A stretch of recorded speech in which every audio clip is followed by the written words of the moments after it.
You hear terms like passion project thrown around all over the place, but when the CEO of Vanillaware, George Kamitani, comes out ahead of release, letting fans know that he has been self-funding the game because the studio essentially blew the entire budget over 10 years making the game, that is a whole nother level of dedication. So the only person I'm going to thank are Vanillaware themselves for putting in 10 years of their lives and, by the sounds of it, most of their money. And it feels like they've created the baby of Ogre Battle, Final Fantasy Tactics, and Fire Emblem to some degree. But how does it all fit together? And is it an offspring to be proud of? Well, my name's Mark Walker. Welcome back to SwitchUp. Now let's find out.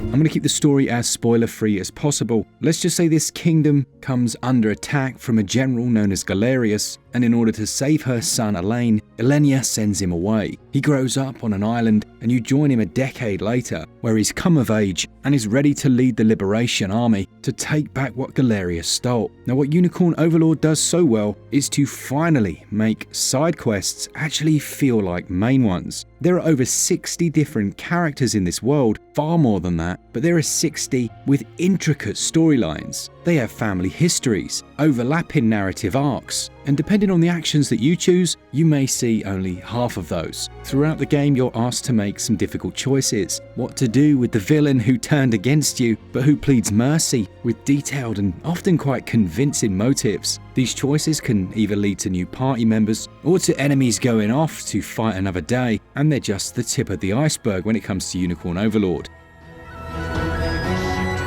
Gameplay is incredibly interesting, and it's split into a number of different areas. The overworld map has a fog of war. As you move around it, not only can you see enemies, but you'll also see your own units. Now initially, the enemies hold most of the land. They'll have taken over towns and forts. They'll be roaming freely, and you're also given a good deal of freedom as to where to go. Although there are main objectives, which are shown on your map, very often they'll involve a much more difficult battle, and to actually achieve that, you're going to have to go off, free some of these towns and settlements, and recruit some more powerful allies. It might sound simple, but oh my goodness, is this game deep in almost every way. Whether a part of the main or side quest lines, battles are shown with a symbol on the ground. Once you interact with this, you head into the strategic battle part of the game. Now, at its most simple, you simply have to defeat the commander without having your own base taken over by the enemy. But you need to deploy your own troops. They're split into their own teams of sorts, which eventually you build up to make larger units, and you'll have chosen a leader for each one. Now, depending on who you choose to lead each of your parties, that will determine what special ability that party has. And you're free to allocate leadership to any of them and change it when you want,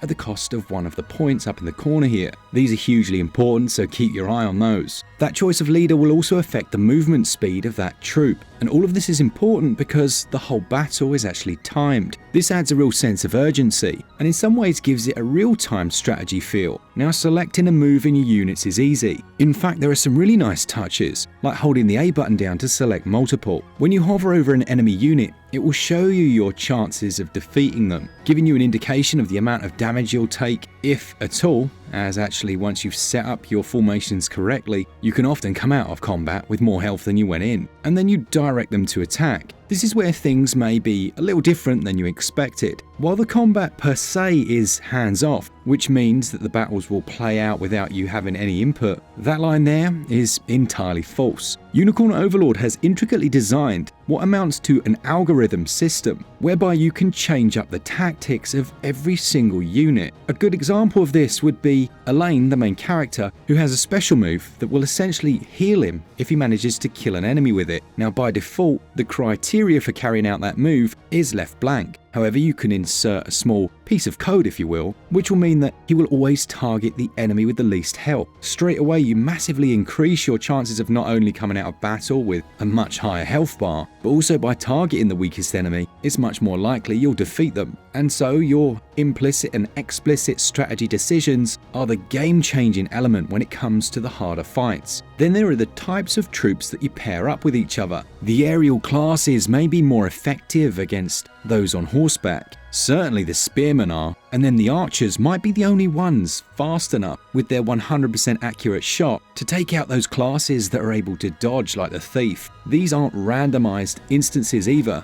because you can look ahead at the enemy, checking in detail exactly what units they've got, where they've got them placed in the ranking, and it's the perfect middle ground between allowing those players that want to go deeper and keeping things relatively simple by showing you exactly how much damage is going to be done to each of the units. Also, if you get bored of watching those battles play out, oh, and you can actually hold a trigger down and speed those up if you want, you can skip them entirely by pressing the plus button. I did wonder if this would affect the outcome, but that's not the case. Now, if you have a group of units, it's not always the best choice to simply use your most powerful one. Sure, they may come out of battle with the least damage, but what about experience? Well, win or lose, they're going to gain experience, but if they don't take part in battles, then in the long term, you're going to end up with a weaker overall force. In those moments, you can press the L and R buttons to rotate any units in that are closest. So if you have a group of 4, by pressing that, it will switch between them and you can again see the outcomes, and there's some merit in actually putting a weaker unit in. Sure, they might take some damage, but they're going to gain valuable experience and end up strong enough for the later fights. As you work your way around a map, trying to reach the eventual commander, you may be taking over various forts and structures. These further add to your tactical options. For example, garrisoning some of these will gradually replenish your health and revive any fallen units, whereas in others, it will massively increase the range of your projectile weapons. Stick an archer or mage in a tower, and logically, they're going to be able to assist you when you fight. This basically looks like arrows raining down from the heavens, but it can be game-changing. I mentioned that it feels a little like a real-time strategy, and that's because there are no turns per se, because there kind of are. It's a hybrid. Next to each character, you can see a number. This basically shows how many times they can fight before they're going to need to take a rest. But when you rest, you're completely vulnerable. And that's another reason why you mustn't always use your most powerful units in combat, because you'll get to an important section, not having paid any attention, and realize actually they can't fight. As you slice your way through the battlefield, heading towards that inevitable final conflict, your victories will accumulate the points which can be seen in the corner of the screen over here. These are the lifeblood of your character's special moves. Now, special abilities range from buffs and debuffs to special attacks like raining enemies with fiery arrows from a distance, and in turn softening them up enough is like a pincushion by the time you arrive and you steamroll right over him. Some instances will have unique items you can use, like a battering ram or a holy relic that you can pray at and send tornadoes hurtling towards the enemies. You can switch in and out equipment, of which there are 3 pieces per unit, and if you need to quickly traverse the map, you can actually withdraw from one location and then deploy them from another that you've captured. This is great in times where you need to get everyone together. Perhaps you want to buff them with a one-use campfire, which is area of effect, before you go and fight that big bad. And at any moment you can pause time, which is incredibly useful, and also save during battles and reload whenever you want. If for whatever reason you either run out of time or all of your units fall, there is a special resource that you can actually use to completely reset the timer. This was such a good idea. It means that if for whatever reason you lose track of the time, depending on if you have this specific item, you can keep the battle going.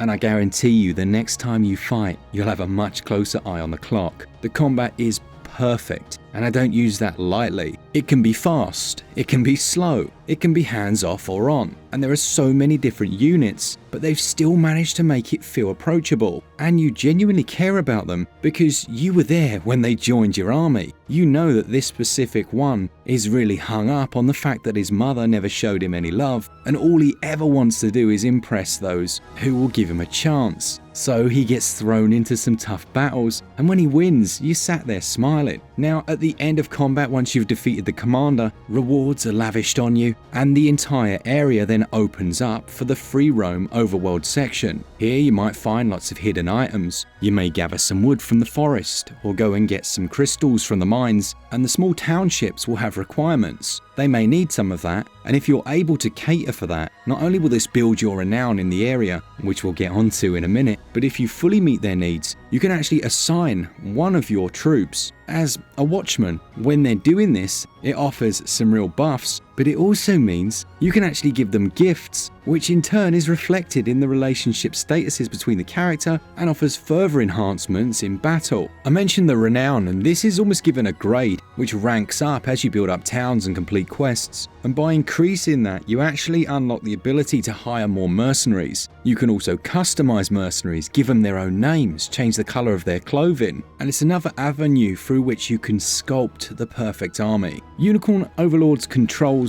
are incredibly fitting. There's nothing here to waste your time. You can sprint around without a stamina bar in the overworld, you can speed up cutscenes, skip them entirely, and my only slight gripe would be during combat, when you have multiple units within one small area and you're trying to select one of those. It can get a teeny bit fiddly. Even then, there are ways around it and you can zoom in and out to get a slightly closer look. Gameplay wise, Unicorn Overlord is ridiculously good. It's not just the core mechanics. To create something that feels both complex and concise, it takes, well, about 10 years and all your money.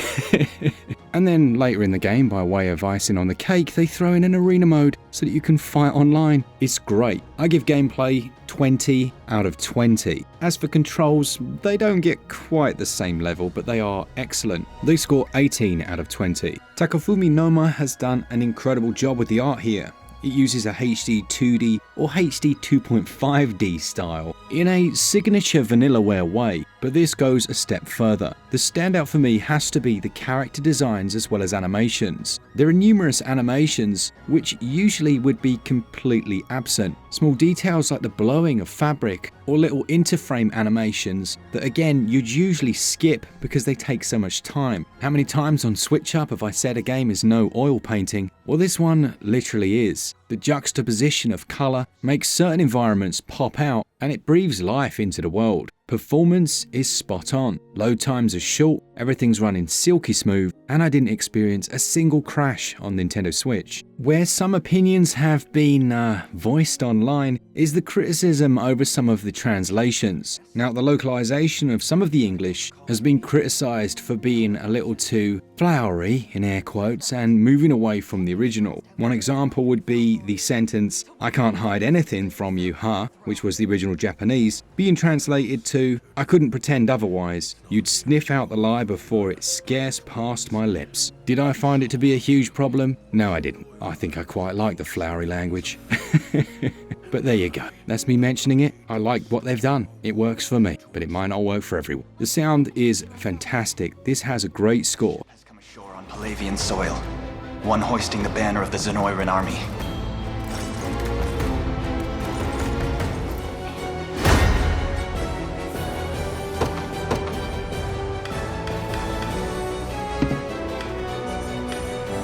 It's not a musical score that will become repetitive, and the vocal work also is, for the most part, very good. You can take some points off if you don't like flowery language. For me, visuals and performance, they score 20 out of 20. Sound overall scores 18 out of 20. Now, if you're powering through it, then you can actually do Unicorn Overlord in about 30 to 40 hours, but you won't be powering through it. The reason for that is mainly because, as I said, side content feels valuable, and it is. You'll genuinely need to go off the beaten path, build up your army, get stronger, without even a whiff of it feeling like grinding. Learning about those 60 different characters and their backstories, this is better than some books that I've read. And the translation, really, it's not an issue for me at all. I thought it was great. Now, there's a physical of this one available as well. It's 3.3 gigs to download, and let's be honest, the base price, $54.99, that's at the as premium as it gets on Switch for a digital game kind of tier. It is worth it. Value scores 19 out of 20. If Unicorn Overlord had been released 25 years ago, obviously it would look a little bit worse, but had the core game been released then, it would now be heralded, I think, in the same regard as something like Final Fantasy Tactics, Tactics Ogre, and some of the earlier Fire Emblem titles. It is, in a word, amazing. It gets a SwitchUp score of 95%. So there we have it. Let me know in the comments. Is this one you're interested in picking up? Do you like the look of it or not? Is it your cup of tea? Thanks to all of you, to our Patreons, our members, and as always, for all things Switch all the time, keep it Switch up. Cheers, guys. See ya!